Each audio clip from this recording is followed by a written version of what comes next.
మనకంటూ ఓ నలుగురు ఉండటం జీవితానికి అసలు సిసలు అర్థం అంటారు. అలా మన కోసం ఓ నలుగురు ఉండాలంటే చాలా చాలా చెయ్యాలని చెప్తారు. అంతేనా, ఇవి సంతోషానికి మార్గాలని కూడా చెప్తారు. బాగానే ఉంది, ఎలా నలుగురితో సంతోషంగా ఉండాలో చెప్తారు, కానీ ఆ సంతోషం పాడు కాకూడదంటే ఇతరులతో ఎలా ఉండాలో ఎవ్వరూ చెప్పి ఉండరు కదా. అందుకే జీవితం సంతోషంగా సాగిపోవాలంటే చాణక్యుడు చెప్పిన కొన్ని సూక్తిని ఫాలో అవ్వాలి. చాణక్యుడు ఓ గొప్ప వ్యక్తి. తన జీవితంలో కొన్ని విషయాలను ఇతరులతో పంచుకోకూడదని చాణక్యుడు చాలా వివరంగా చెప్పాడు. మన లైఫ్ హ్యాపీగా ఉండాలంటే ఎట్టి పరిస్థితుల్లోనూ ఎవరితోనూ ఈ విషయాన్ని చర్చించుకోకూడదు. చాణక్యుడిని జ్ఞానం ఉన్న వ్యక్తిగా, ఎలాంటి సమస్యనైనా పరిష్కరించే వ్యక్తిగా భావిస్తాం. ఆర్థిక సమస్యలైనా వ్యక్తిగత సమస్యలైనా చాణక్యుడి దగ్గర సమాధానం ఉంటుంది. చాణక్యుడిని కౌటిల్యుడు లేదా విష్ణుగుప్తుడని కూడా పిలుస్తారు.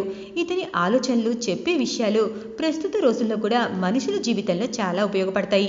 మరి ఇతరులతో చర్చించకూడని విషయాలేంటో అతిగా ఊరించకుండా చెప్పేసైనా, ఎట్టి పరిస్థితుల్లోనూ ఆర్థిక పరిస్థితుల గురించి ఇతరులతో చర్చించకూడదని చాణక్యుడు చెప్పిన సూక్తుల్లో మొదటిది. ఒకవేళ డబ్బు కోల్పోతున్నారు, ఆర్థిక సమస్యలు ఎదుర్కొంటున్నారు అంటే దాన్ని మీ మనసులోనే దాచుకోండి, ఇతరులతో పంచుకోకండి. డబ్బు సమస్య ఉందని ఇతరులతో పంచుకున్నా వాళ్ళు మీకు సహాయపడరు. ఒకవేళ వాళ్ళు మీకు సహాయపడినా అది నకిలీదే అయి ఉంటుంది. చాణక్యుడి ప్రకారం పేదరికంలో ఉన్నవాళ్లకు సమాజంలో గౌరవం ఉండదు. కాబట్టి తన ఆస్తులు, ఆర్థిక పరిస్థితుల గురించి వాళ్ళ మనసులోనే దాచుకోవాలి. ఇక వ్యక్తిగత విషయాలను, సమస్యలను ఎప్పుడు మనలోనే దాచుకోవాలి, ఇతరులతో పంచుకోకూడదు.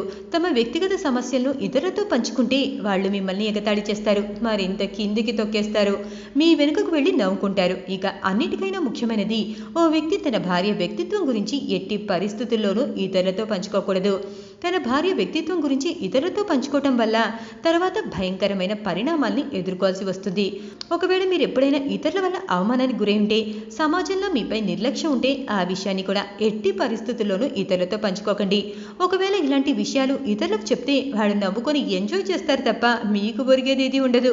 అంతేకాదు, ఇలాంటి విషయాలు ఇతరులతో పంచుకుంటే మీ ఆత్మగౌరవం, మీ అహాన్ని దెబ్బతీస్తాయి, ఆత్మవిశ్వాసాన్ని కోల్పోతారు. కాబట్టి ఈ 4 విషయాల్ని ఇతరులతో ఎట్టి పరిస్థితుల్లోనూ పంచుకోకండి. Be alert.